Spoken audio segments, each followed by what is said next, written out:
Magandang hapon mga ka-TH. Dito naman tayo sa river exploration para sa ating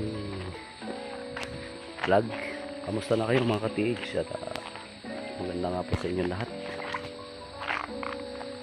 At muli naman tayo nagbabalik upang magbahagi ng mga kaunting treasure site dito sa ilog.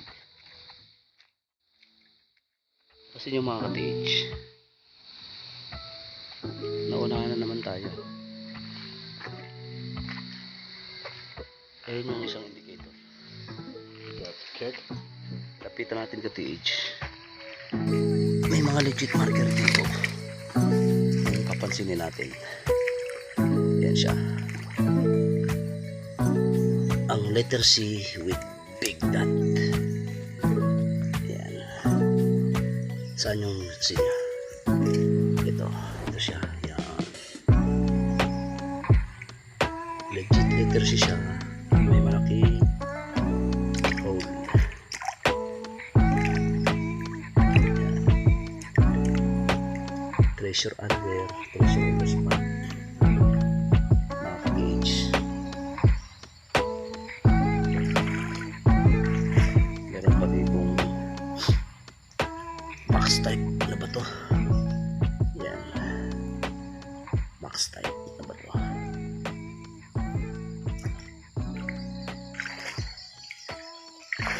Dito naman banda mga ka-TH.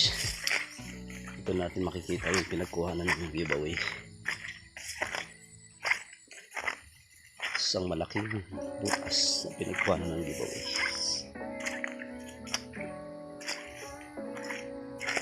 Tama ka-TH, ganda ng ilog.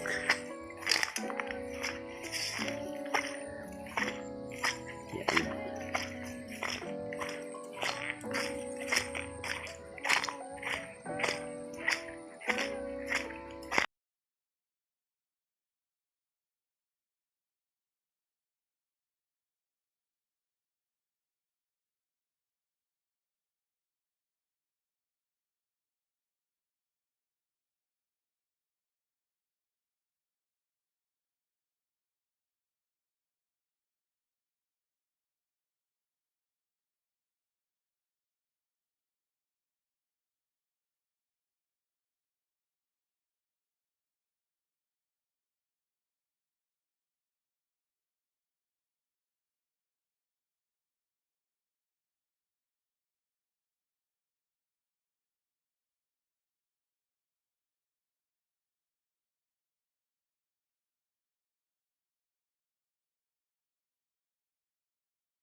Yung malaking butas possible ito yan, malalim yan yan o malalim yan, sukatin natin yan, malalim talaga yan yan alas ano lang kamay ko 9 inches almost 9 inches yung lalim niya.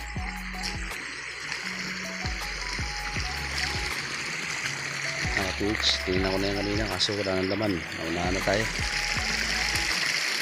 pa isang mga Twitch.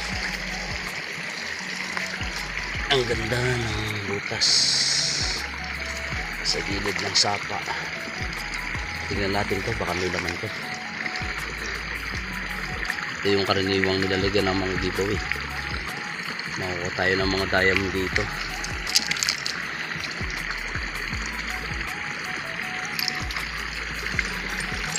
Wala, mga bubog yung laman niya.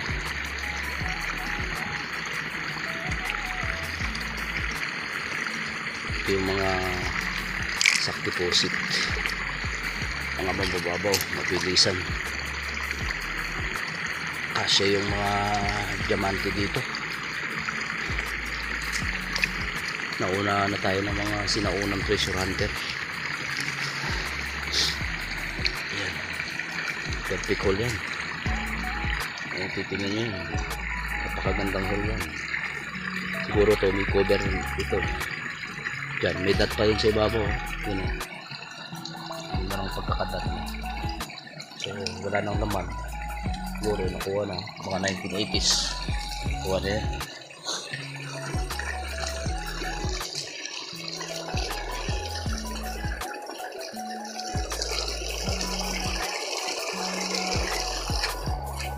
Mga ka-TH. Explore lang tayo.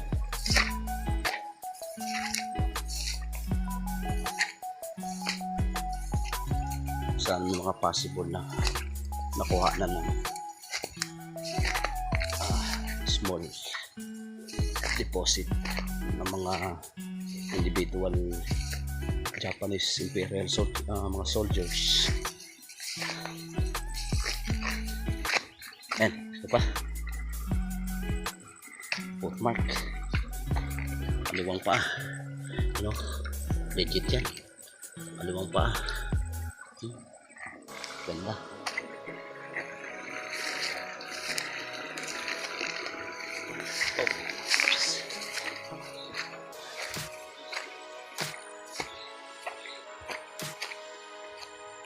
Daming mga indicator dito mga ka-TH. Maraming mga legit marker.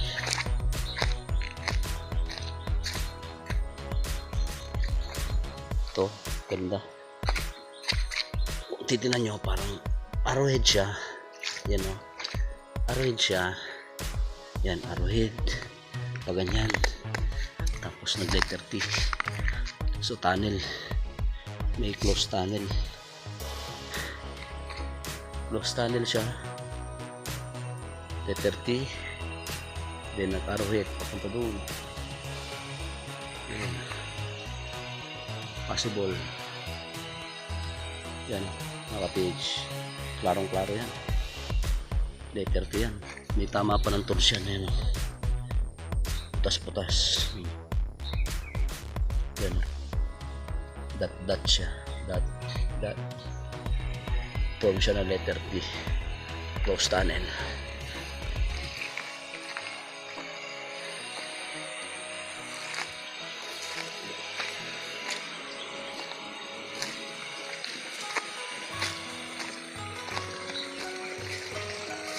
Ito naman mga ka-TH. Yan. Papansin nyo dyan. Parang ladder yan. Hagdan siya pababa. Yun. Yan. Ginawa siyang hagdan. Oops. Ito. You know, baba ka dyan. Then, baba ulit. Then, boom. Dito yung deposit. Nakuhaan.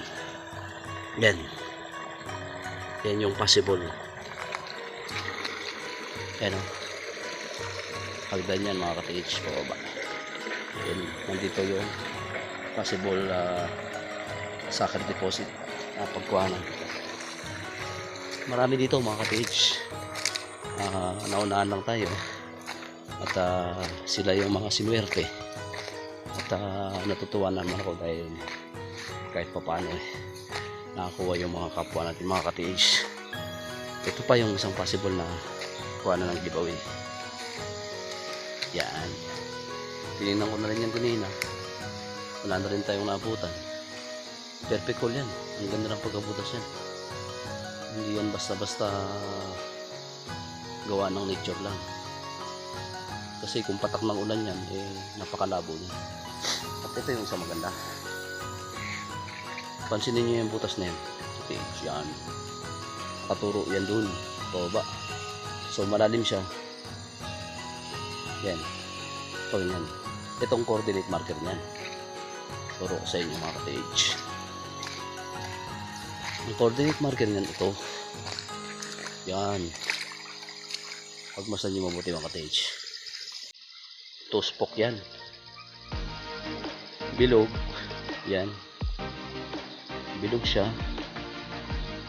then may spoke siya papunta dun. So meaning maaaring dito sa ilalim nito may giveaway siya, or ito yung mahabang spoke. Kasi, yan o, hindi siya masyado maklaro, pero pag nilayo ko siya, yan. Mahaba siya papunta doon, nagturo doon. Straight siya dyan, align yan siya, naka-align. Yan.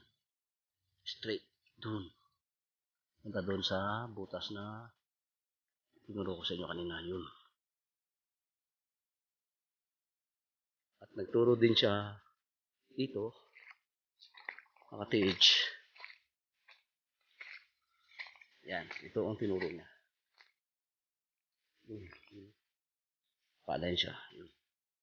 Yung linya na yun, straight siya papunta dito. Yun yung tatamaan niya. Then ito, yan. Bilog na yan. Water trap na yan. Diyan, maaaring may possible na hinulog dito. Or may nakalagay dito sa ilalim nito. Malalim ito mga ka-TH. Siguro mga 6 feet. 6 feet yung lalim ng tubig. Yan mga ka-TH yung mga possible na ano natin dito. Mga possible sucker deposit. Ang mga tinago ng mga Japanese Imperial Army. At ito din, kung mapapansin natin ito, yan, ito yung dot, yan. Sundan natin yung linya. Yan. Yun. Man-made siya. Yan. Yan. Punta dun.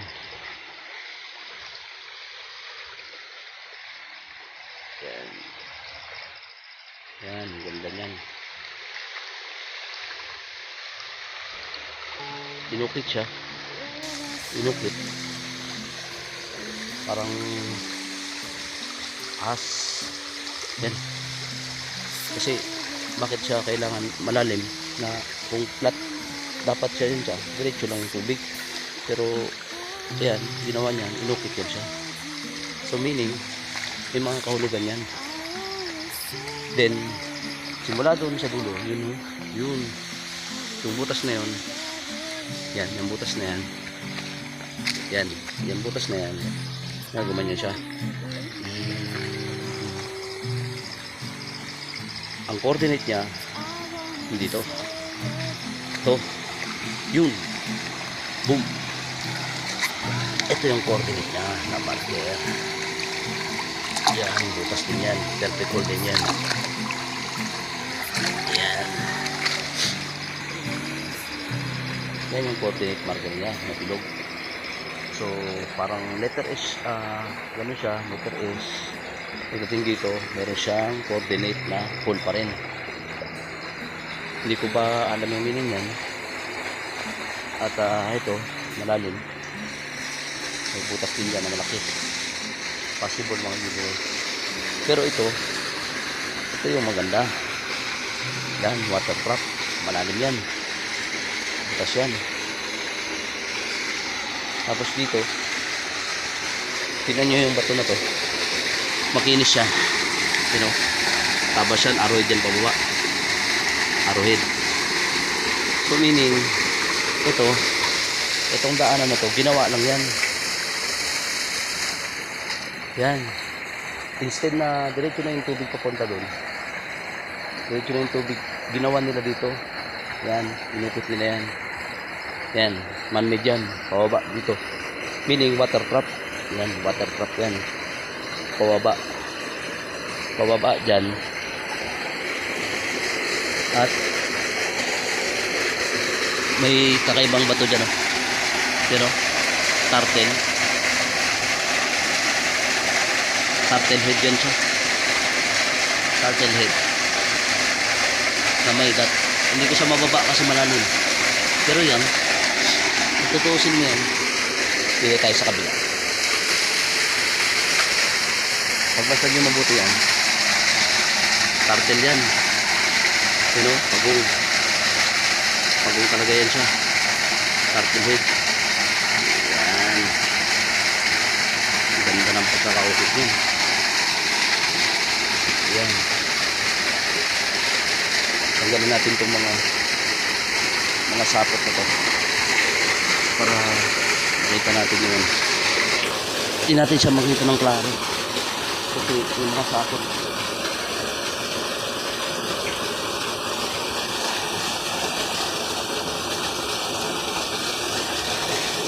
Pero yan o. Yan, mga ka-page. Turtle yan. Turtle head. Pointing doon. Yan. Kaganyan. Ganyan kaganda yung mga masyal dito mga ka-page.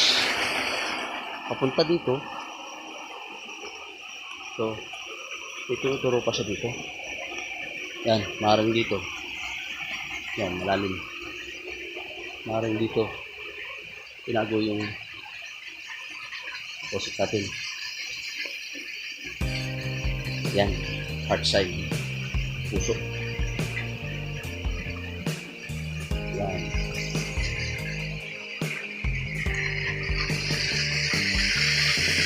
So, dito mga ka-page, heart din yan.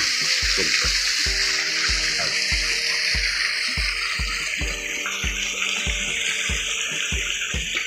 Ganda lang, inutin ka ka-page. Isang linya lang. Ito, pinabagsak nila yung tubig. Dapat, kung malakas ang ano, dito na lang sana. Yan pa ganyan. Hindi, galing doon. Yung ginawa nila, inukot nila para siguro dito, pabagsak. Yan mga kapatid. Then, yan, yung papansinin nyo yan siya, ginawan pa rin yan siya ng, you know, kita nyo yan, mga page, makinis yan, magilid yun, no? May, yan siya, passageway siya, yung tubig, pasok dito. So, possible, dito, meron yan. Yan o, ang ganda ng pagkatabas yan, magilid, kapita natin. Yung page, makinis talaga yun siya, tinabas. Ayun yung kabila. Ayun yung tubig. Dito.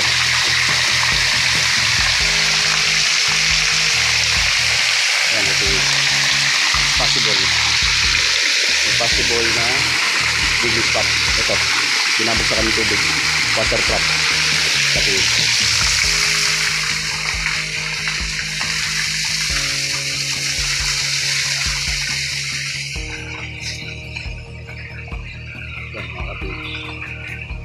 dito, ito naman yung mga possible na giveaway. Yan, laki niyan, laking butas yan,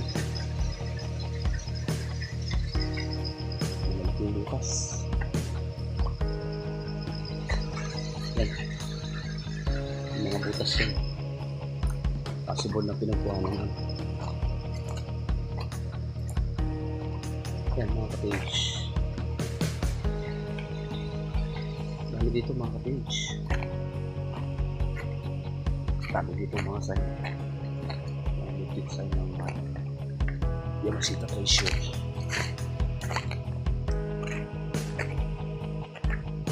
Pero bukod dyan mga ka-page, para makita nyo na possible na pinagputaan to ng Japanese Imperial Army. Papakita ko sa iyo yung swimming pool. Pinag-swimming ng mga Japanese. Ito pa mga ka-page. Ganda lang. Ganyan. Ito yung ano niya. May pansol dito. Ayan. Ganyan. Ang laking ano pa rin yan? Saan pa rin yan? Tospok yan. Yan o. 1, 2. So, meaning, profitable. Pressure, pasok siya. Tunnel. So, possible. Dito. Yan. Itong tubig na to, siguro, yan yung pinaka-water trap sa loob. May water, ano dyan. Yan, pumunta dyan.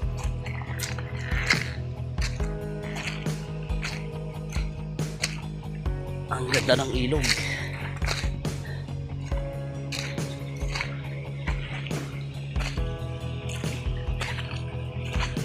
ka-cage. Tingnan natin yung ilog. Mga possible na yung taguan ng Japanese Imperial Army. Saan tayo ka-cage? Pagkita ko sa inyo yung old well.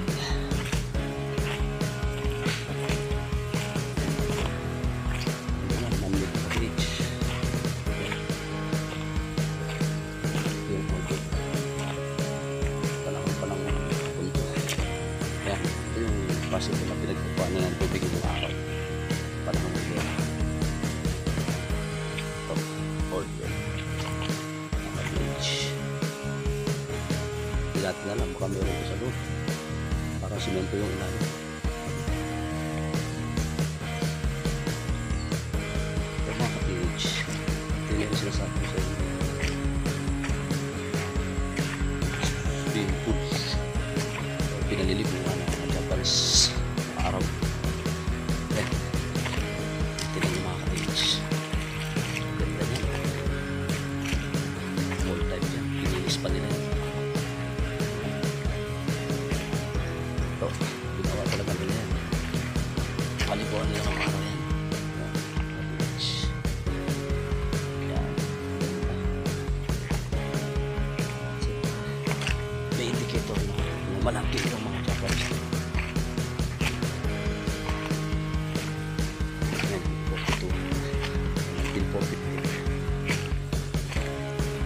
Yan sila. Maniwala pa rin yun. Punta natin yung isang malaking swimming pool na yun. Mga beach. At man-made talaga ba.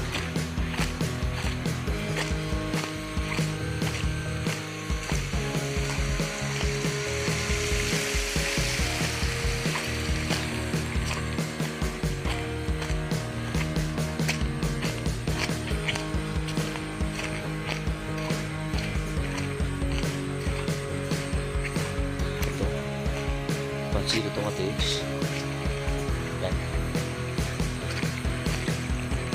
Yan. Ito siya. Pantay na pantay. Ito. Yan. Tatado yan. Square talaga yan. Ginawa nila swimming pool ng araw yan. Yan. Sa dito. Antay yung pagkatapos ng bato dyan.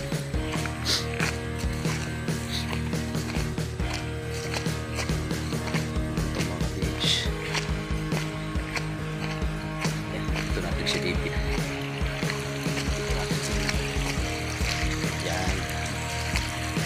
Pantayan ka-cage. Right yan. So, possible nung araw. Dito, swimming pool nila to. Dito sila naliligo. Kaya, sure ako na pinag-kampuan to ng Japanese Imperial Army ng panahon ng gera. Dahil sa malapit na sila sa source of water, malamig pa at hindi siya basta-basta madaling makita kasi sa ilog. Yan yung mga paborito ng Japanese Imperial Army.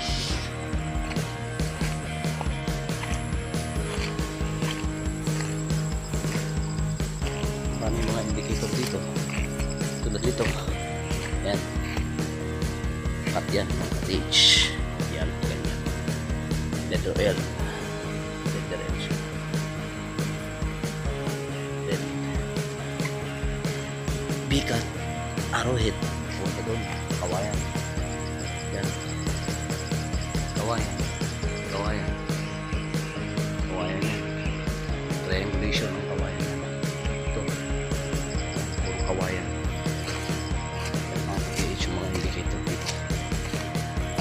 Meron pa akong isang papakita. Ito malapit.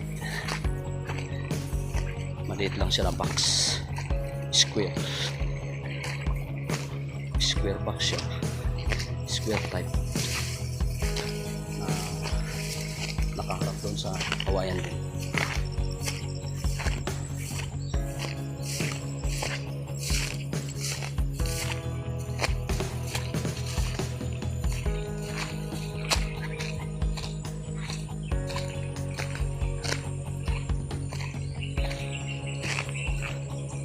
Ito.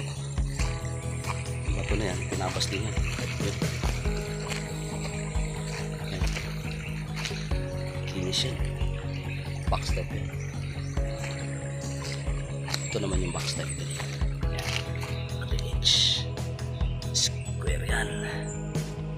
Ganda ng pagkano yan. Pero may dot yan dyan. May dot. Square siya. Malalim siya. Sarap niya. You know. Puro ang kawayan. Triangulation ng kawayan. 1 2 then sa taas dito 3 triangle yan siya. 1 2 3 triangle. Triangulation ng bamboo tree.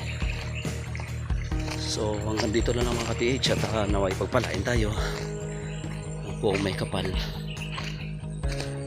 sa bawat lakad natin at naway mag-enjoy kayo sa aking vlog, naway subaybayan nyo ang aking channel. Maraming salamat mga ka-TH at hanggang dito na lang. Mabuhay tayo mga TH Hunter ng Pilipinas. God bless you and more hunt to come.